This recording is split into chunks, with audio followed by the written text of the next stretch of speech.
This is Jordan Tower with JT News. Make sure you smash that like button, smash that subscribe button. I hope you guys are having a great day. We'll get to some positivity at the end of this video. First off, we got Ralo, breaking news. So he should be out on Friday. He's going to go to court. They're going to give him a bail. He's going to come home. Now, they really don't want him to, government doesn't want him to go home, but they have no choice. He has good lawyers. They've connected a lot of things to a bad investigation. And he's going to be able to come home. His co-defendants are probably going to be able to come home over the next year. I look at this like this.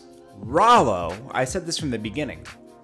Ralo's been a pretty positive person reinvesting back into the community. Ralo talks a little too much in his interviews, and I'm sure he realizes that now. But he seems to have a good heart at the core of everything. What they arrested him for, it's pretty much legal in most of the, like in a good part of the western part of the country now, and a lot of other states. You know, it's not like he was taking people's lives and stuff like that. And I think they were being a little harsh with him, trying to get some other, this case done when there's a lot of other bigger things happening out here. This was a small, petty crime to me. I could be wrong. But Ralo deserves to come home to his family. He's done 2 years now, okay? I think he's learned his lesson at this point. Now, Ghazi, head of Empire, has vouched for him coming home, showed paperwork that they have a deal in place. I think they've allocated $200,000 for Ralo's project. A lot of things. He's going to have his lawyer looking. He's going to be monitored. He's going to be on house arrest. But he'll be home, back with his family. If he had done something like crazy, I would be against it. He didn't, and he's not like he's a pretty positive person for the most part. Okay, so anyways, Ralo's coming home. That's good news. Hey, it is what it is. I'm not going to say anymore. And we'll see what he says when he comes home, Anyways, then we'll talk about that on the next video, 50 Cent T.I. But I'll get into this in a second. But T.I., it makes sense now that yesterday what he was doing.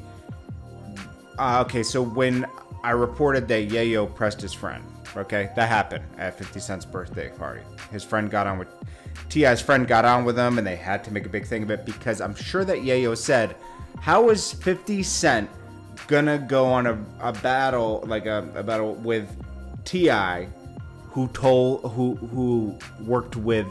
cooperated? Doesn't mean you have to tell on someone to cooperate. He cooperated in different ways with the tip thing and everything. Doesn't mean he had to put people in jail. They could have just, it seems like they just tried to embarrass him. Who knows what else happened? But you don't get 12 months for what happened and then violate your probation and then only do another 11 months. That's all I'm saying. I like T.I. He's one of my favorite artists, okay? But that was a weird situation. It just didn't make sense, okay? He had gone to jail like 4 times before that, Most of the time they don't give you chances after that. They just don't. It's just how the system works. I'm not saying it's great. We'll get into that in a second. I still like T.I. as an artist, so don't get me wrong. But that's why I think he brought up the whole commercial thing, the tipster line, because Yayo had mentioned it to his friend. So he said, let me address this, man. It's not a coincidence that all of a sudden he's addressing that. He knew it was coming. He hasn't addressed it for 10 years. Why would he address it today or yesterday? Charlemagne, we already talked about this. Him might be leaving the Breakfast Club. He has that new deal at Comedy Central. I don't know if he still has his deal at MTV2, but he has a lot of Viacom deals. He has his podcast. I think he has outgrown the Breakfast Club in his mind. I mean, I don't blame him, okay? He's moving on. You got to move on at one point. 50 Cent had to move on from music at one point and take other things seriously. I think Charlemagne's at that level. I don't think DJ Envy loves what he does. He truly loves what he does, and he's in the right place for him. That's his show, basically. It's all their show, but he was the first person there. Then he assembled the team.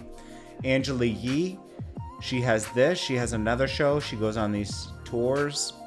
Love what she does, and I think she's very comfortable. I think Charlemagne has separated himself from the others. I think he feels a little bit better than the others. I'm going to be honest with you, the way he handled the whole Angela Yee and Gucci Man thing, and maybe it's time for him to move on. Hey, more power to you, bro. You know, you're elevating.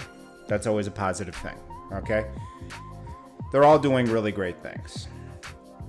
It's nice to see people, you know, it's nice to see people when you go to the next level.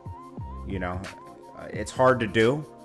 I've been in those situations before. I wasn't able to come out of music videos the way I wanted. I had a vision that got derailed by management at the time, and it made me learn to handle all your own business yourself. Jay-Z was right. When I met Jay-Z in 2001 or 2000, I met him at the Old Boy video with Cameron when I was in I think I was in last year of high school or first year of college. I think it was my first year of college. And I met Jay-Z at that video, and you know, when you're young, because I had lied to get in that video. I told him I worked for MTV. But when you're young, and we'll get to this in the positivity section, you just have no fear, right? I walked right up to Jay-Z. I said, I'd like to do an interview with you. He said, reach out to me. He gave me his number.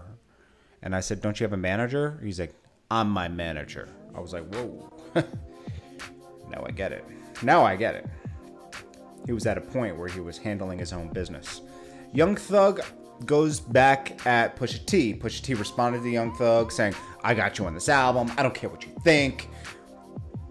Blase blah. Young Thug made a good point, and let's play his point right here. I want to play it for you guys because Young Thug made a good point about Pusha T. It's like you're dragging out. You already won, and you know it's like you're dragging it out at this point. Drake still has something to prove. He lost to Pusha T.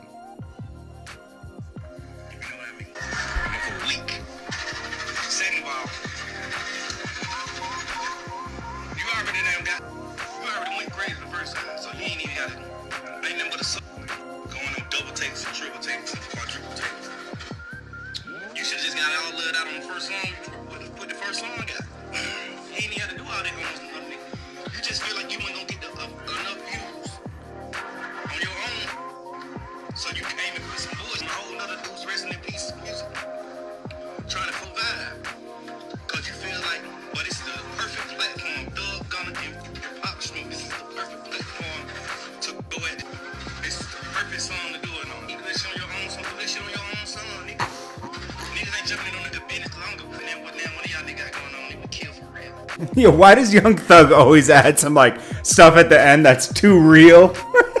he always adds something at the end of everything that's like too real. It's like, whoa, Thug, look, chill, bro, chill. Like I always say, there's certain people that are in the music business that are really about that. Young Thug's one of them. Okay, like don't cross him. His mind works different. Okay. Oh man. But anyways. He made great points. What can I say? All right, so guys, what I was saying is you got to take control of your own life like Jay-Z did or any. You can't leave things up to other people. You can't leave your destiny in other people's hands. You got to kind of take control and be hands-on with people. You can't designate important tasks to other people and then blame them when it doesn't work. It's your fault for designating that task to other people. Own your own mistakes. That's something I had to do in my life at one point. Like you can't keep blaming, oh, it didn't happen because such and such and such and such.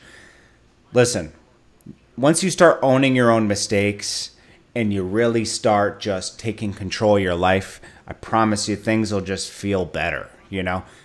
The only reason for you not making it should be your fault. That should be the main reason. It should be 80% your fault.